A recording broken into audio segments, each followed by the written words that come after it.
हमारे साथ हैं आर.के. सिंह साहब, बीजेपी के नेता हैं। बीजेपी के नेता हैं, सही कह रहा हूं।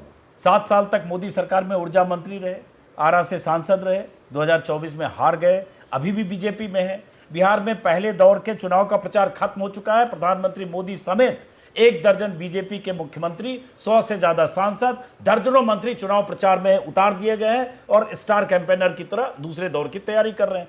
आर.के. सिंह साहब पटना में अपने घर में बैठे हैं, न चुनाव प्रचार का हिस्सा है, न बीजेपी की सरकार बनाने के लिए कोई आप कोशिश कर रहे हैं, न पार्टी आपको पूछ रही है, न आपको कोई कॉल आ रहा है, और आप लगातार बम फोड़े जा रहे हैं, बयान दिए जा रहे हैं। कभी सम्राट चौधरी पर अगर प्रशांत किशोर ने इतना बड़ा आरोप लगाया तो सम्राट चौधरी के खिलाफ आपने बयान दिया, मंगल पांडे पर आरोप लगाया तो आपने कहा भ्रष्टाचार की जांच होनी चाहिए, दिलीप जायसवाल और संजय जायसवाल पे लगा तब आपके बयान है। तो आपने लगता है वो कहते हैं ना, घर को आग लगी घर के चिराग से, आपने घर ही में बैठ के मोर्चा खोल रखा है और बीजेपी के नेताओं को समझ में नहीं आ रहा है कि घर की बात नहीं। हाँ, फिर ये मेंटल कंफ्यूजन है।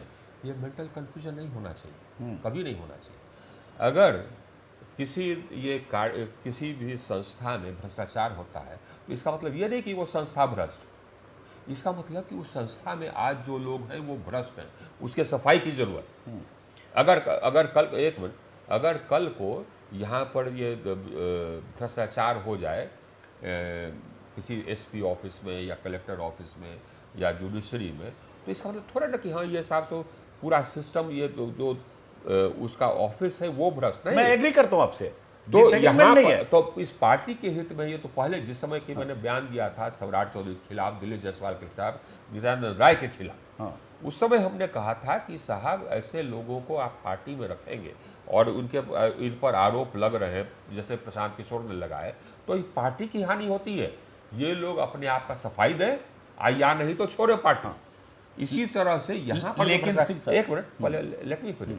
इसी तरह से ये मामला है, इस मामले में 62,000 करोड़ का जो है इस मामले घोटाले का आरोप लगा। हमारे पास चिट्ठी आई तो हमारे पास 2 ऑप्शन था।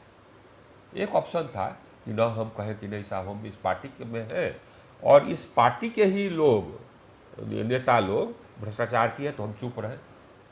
ये क्या सही होता? नहीं।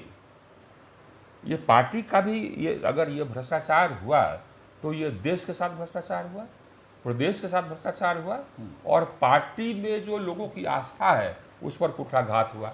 तो जो लोग ये भ्रष्टाचार की, पार्टी तो किसी को भ्रष्टाचार करने का लाइसेंस देती है क्या? हमको पार्टी का कोई आदमी बता दे तो क्या बीजेपी का पॉलिसी है कि भ्रष्टाचार हो?